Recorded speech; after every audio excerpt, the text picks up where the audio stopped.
हजार करोड़ से अब 4 लाख करोड़ पहुंच गई है। यूरिया फर्टिलाइजर की जो 3,000 रुपए से अब कीमत 300 रुपए आ गई है। 10 लाख करोड़ की सब्सिडी है।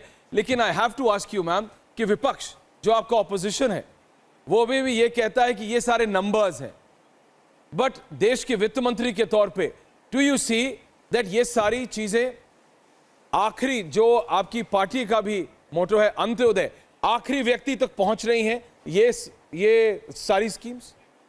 आपका इस पे क्या कहना? आखिरी चीज आखिरी व्यक्ति तक पहुंच रहे हैं, यही तो ना प्राइम मिनिस्टर का आंकड़ा रिवील कर रही है। वो सिर्फ आंकड़ा कहने में ऑपोजिशन क्या बोलने चाहते हैं, उनका मकसद क्या है?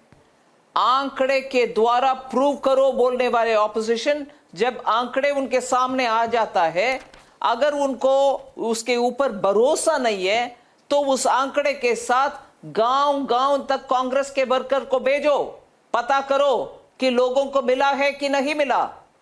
उनको मालूम है जब वो एक स्कीम लॉन्च किया वो सिर्फ कागज तक सीमित रहे। जब प्राइम मिनिस्टर मोदी लॉन्च करते हैं, सचमुच उनका लॉन्चिंग के समय से लेकर अंतिम व्यक्ति तक पहुंचाने तक उनके डायरेक्ट मॉनिटरिंग रहता है। इसीलिए when prime minister Modi number बोलते हैं वो सचमुच ग्राउंड का नंबर है। आखिर नंबर देने वाले ग्राउंड में स्टेट्स है।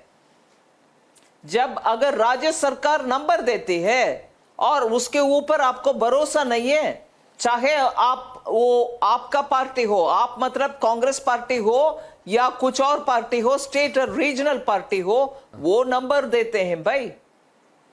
कोविड वैक्सीनेशन के समय आंगनबाड़ी वर्कर्स जब जाके वैक्सीनेशन डोर स्टेप में दिए जी, नंबर आखिर स्टेट के द्वारा ही पहुंचा हमें।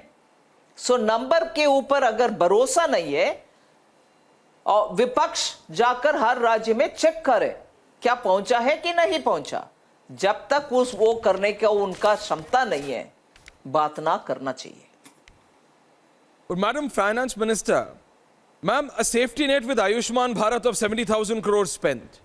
Ma'am, financial security with the Prime Minister, Kisan scheme, 2.5 lakh crore dispersed. You mentioned about COVID, ma'am, more than 3 lakh crore in loans dispersed, 3 lakh crore in loans dispersed, saving them during COVID. I am saying for any country to spend and to achieve what they targeted was not easy post-COVID, but India has done it.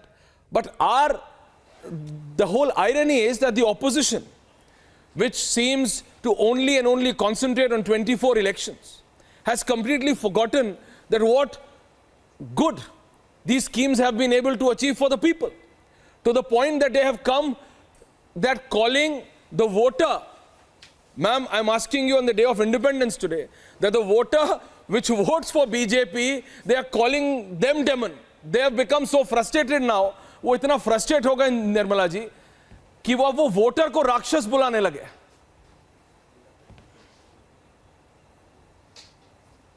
Aishwarya, you're right.